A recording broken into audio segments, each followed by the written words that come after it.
Hello guys, voting poles మరికొద్ది గంటల్లో అంటే ఇంకొక 4-5 అవర్స్లో ముగిసిపోబోతున్నాయి. ఎందుకంటే నైట్ 12 తర్వాత ఓటింగ్ లైన్స్ క్లోజ్ అయిపోయి ఎవరు ఎలిమినేషన్ అనేది డిసైడ్ అయిపోద్ది. కాబట్టి మీ ఫేవరెట్ కంటెస్టెంట్ ఎవరు అయితే వాళ్ళకి ఓట్లు అనేది వేయించడానికి ట్రై చేయండి లాస్ట్ మినిట్ వరకు. ఈ వీడియోలో ఎవరు డేంజర్ జోన్లో ఉన్నారు అనేది క్లియర్గా చెప్తాను. విన్న తర్వాత డేంజర్ జోన్లో ఉన్న కంటెస్టెంట్ల తాలూకా ఫ్యామిలీ మెంబర్స్ కావచ్చు, లేదంటే వాళ్ళ ఫ్యాన్స్ కావచ్చు, ఓటింగ్ అయితే కొంచెం పెంచితే, ఎందుకంటే చాలా తక్కువ మార్జినే ఉంది. లాస్ట్ బాటంలో ఉన్న 4 మెంబర్స్కి చాలా తక్కువ ఓటింగ్ తేడా ఉంది. ఏమాత్రం కొంచెం గట్టిగా లాస్ట్ అవర్స్లో పడిందంటే వాళ్ళు పైకి వెళ్ళిపోతారు, ఇంకొకరేమో కిందకు వస్తారు. ఎలిమినేషన్ చేంజ్ చేయొచ్చా అంటే లాస్ట్ 2 బాటంలో ఉన్న వాళ్ళ విషయంలో అయితే ఎలిమినేషన్ చేంజ్ చేసే ఛాన్స్ ఉంది. ఎందుకంటే 1% వాళ్ళిద్దరి మధ్య తేడా ఉంది. ఇంకా అంతకంటే పైకి అంటే కష్టం. సో నేను ఈ వీడియో క్లియర్గా ఎవరు టాప్లో ఉన్నారు, ఎవరు 100% సేవ్ అయ్యారు, ఎవరు ఎలిమినేషన్ జోన్లో డేంజర్ జోన్లో ఉన్నారనేది సూటిగా సుత్తి లేకుండా చెప్పేస్తాను.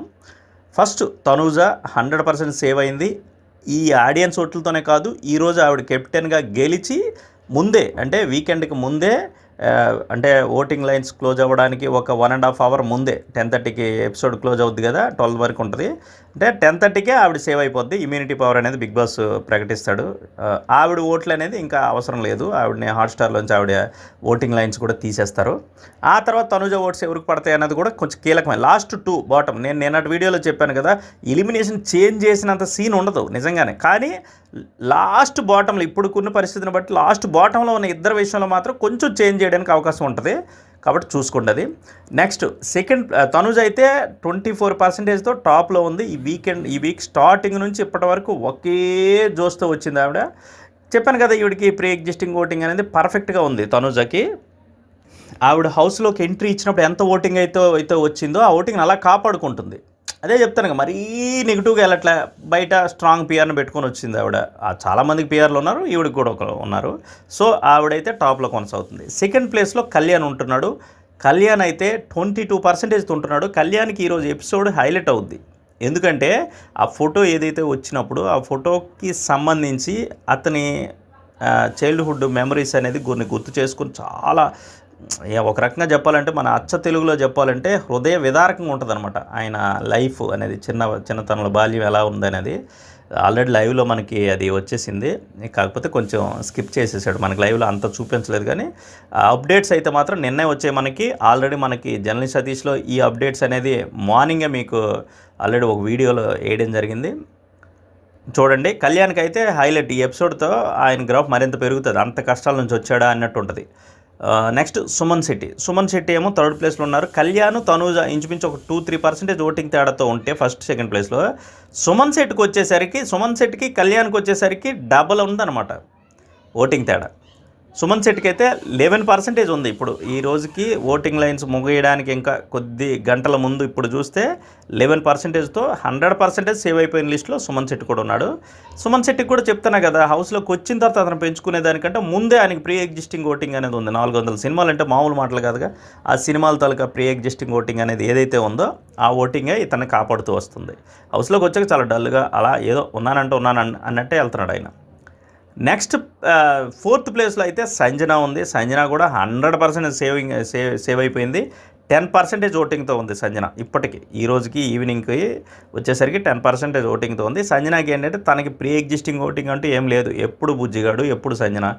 అది ఎప్పుడో ఒక 15 ఇయర్స్ దాటిపోయింది కాబట్టి ఇప్పుడు ఆ ఫ్లేవరు లేదు, ఆమె లేదు. చాలా కాలం అయింది, ఫేడౌట్ అయిపోయి ఆవిడ.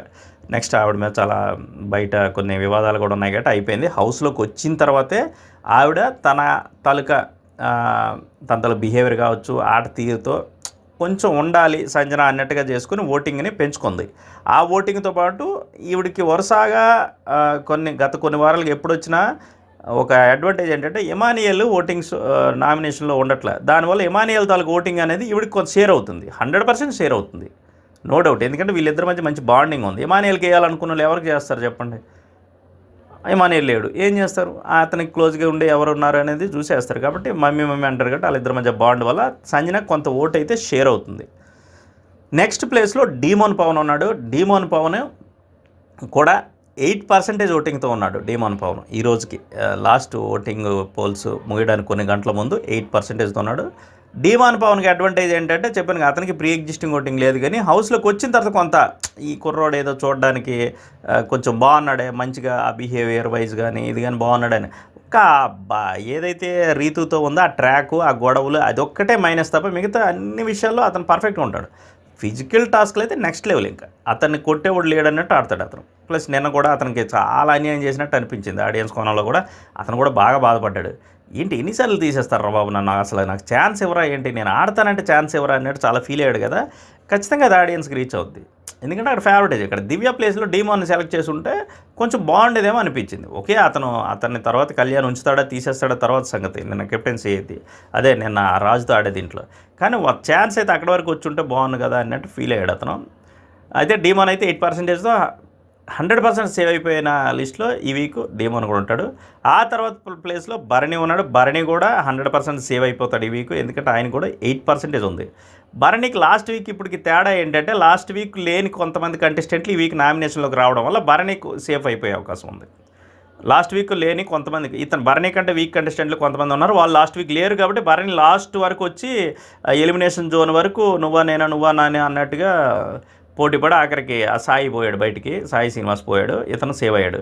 కానీ ఈ వీక్ భరణికి ఆ ప్రమాదం లేదు. నేను చెప్తున్నా కదా 100% అతనికి ఆ ఇష్యూనే లేదు ఈసారి భరణికి. 8% ఉన్నాడు డీమోన్, ఇతను ఇంచుమించు ఒకే లెవెల్లో ఉన్నారు. నెక్స్ట్ వీళ్ళ తర్వాత రీతు చౌదరి ఉంది. రీతు చౌదరికి ఎగ్జాక్ట్గా 6% ఓటింగ్ అయితే ఉంది. చెప్తాను కానీ నేను ఈవిడ ఎంత ఓటింగ్తో అయితే హౌస్లోకి వచ్చిందో, మొదటి వారం మొదటి 2-3 వారాలు నామినేట్ అయినప్పుడు కూడా ఒక 6-7 వచ్చేది, ఇప్పటికే అంతే ఉంది ఆవిడకి. అంటే తగ్గలేదు పెరగలేదు. అంటే నా ఉద్దేశం కొంత తగ్గి ఉండొచ్చు, ఆవిడ ఆ ట్రాక్లు ఆ చెత్త అంత దానివల్ల తగ్గి మళ్ళీ కొంత యాడ్ అయ్యి ఉండొచ్చు. అది అక్కడ బ్యాలెన్స్ అయిపోయింది, ఈక్వల్గా బ్యాలెన్స్ అయిపోయి ఆవిడైతే ఈ వారం 100% సేఫ్ జోన్లో ఉంది. ఇక లాస్ట్ బాటమ్ 3లో ఎవరున్నారంటే దివ్య ఉంది. రీతు తర్వాత దివ్యకి 5% ఓటింగ్ పడుతుంది. యాక్చువల్గా దివ్యకి ప్రీ ఎగ్జిస్టింగ్ ఓటింగ్ అని ఏమీ లేదు, ఎటువంటి అంచనాలు లేకుండా హౌస్లోకి వచ్చింది ఆవిడ.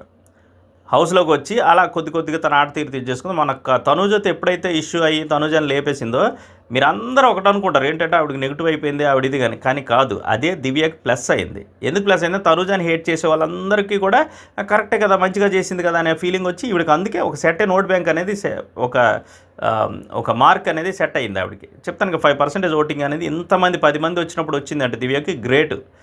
ఎటువంటి ప్రీ ఎగ్జిస్టింగ్ ఓటింగ్ లేని ఒక కంటెస్టెంట్. దివ్య కూడా ఆల్మోస్ట్ ఈ వీక్ సేవ్ అయిపోవచ్చు, నాకున్న అంచనా ప్రకారం సేవ్ అయిపోవచ్చు. కానీ డేంజర్ జోన్ అయితే ఉంది, ఎందుకంటే 5% అంటే ఆ తర్వాత ప్లేస్లో ఉన్న గౌరవ్కి 4% ఉంది, ఆ తర్వాత ప్లేస్లో ఉన్న నిఖిల్కి 3% ఉంది. అంటే 3 to 5 మధ్యలో 2% తేడా ఉంది. ఏమైనా చిన్న ఇది జరిగితే దివ్యకి ఏమైనా ముప్పు ఉంటుందో అని అనుకోవచ్చు, కానీ నాకు తెలిసి 90% అయితే ముప్పు ఉండదు, ఆ 10% చెప్పలేం. ఇక గౌరవ్ నిఖిల్ వీళ్ళిద్దరే ఈ వీక్ స్టార్టింగ్ నుంచి ఎండింగ్ వరకు బాటంలో ఉన్నది వీళ్ళిద్దరే. వీళ్ళలో కూడా గౌరవ్ స్పష్టంగా నిఖిల్ కంటే కొంచెం పైనే ఉంటున్నాడు, ఏ పోల్ చూసినా పైనే ఉంటున్నాడు, 1% తేడా ఉంటుంది. ప్లస్ నిఖిల్తో పోలిస్తే గౌరవ్ యాక్టివ్గా ఉంటున్నాడు. లాంగ్వేజ్ ఒక్కటే ప్రాబ్లం గౌరవ్కి మైనస్, కానీ నిఖిల్తో పోలిస్తే యాక్టివ్గా ఉంటున్నాడు, అన్నింటిలో పార్టిసిపేట్ చేయాలని ఫైట్ చేస్తున్నాడు. నేను ఖచ్చితంగా ఆడాలంటున్నాడు అన్నీ. నిఖిల్ ఏంటంటే అలా కూర్చుంటున్నాడు, ఏదో మన తెలుగు భాషలో చెప్పాలి తోపం వద్దలాగా అంటారు కదా, అలా కూర్చుంటాడు అంతే. ఆయన పర్సనాలిటీ ఉంది, ఆడొచ్చు, అన్నీ ఉన్నాయి, కానీ ఏమీ ఆడడానికి నచ్చట్లే. అతను కామ్ కూర్చొని ఉంటున్నాడు. అతని వరకు వస్తే తప్ప అతను నోరెప్పట్లే, అతని వరకు వస్తే తప్ప అతను ఆట ఆడట్లే, అతని వరకు వస్తే తప్ప అతను ఏ విషయంలో కూడా జోక్యం చేసుకోవట్లే. సో నిఖిల్కి ఎందుకు కనెక్టివిటీ అనేది చాలా తక్కువ ఉంది ఆడియన్స్తో, 3% ఉంది. నాకు తెలిసి గౌరవ్ నిఖిల్లో ఒకరు ఈ వారం ఇంటికి వెళ్ళిపోతారు. ఏవీలు కూడా వీళ్ళవే తయారయ్యే ఛాన్సెస్ అయితే 100% ఉన్నాయి.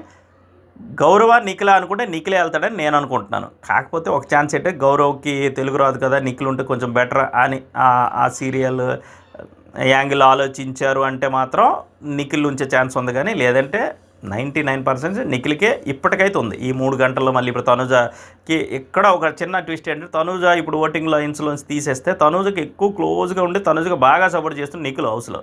ఆ 1.5 hour నిఖిల్కి గుద్దారనుకో గౌరవ్ గండం ఉంటుంది.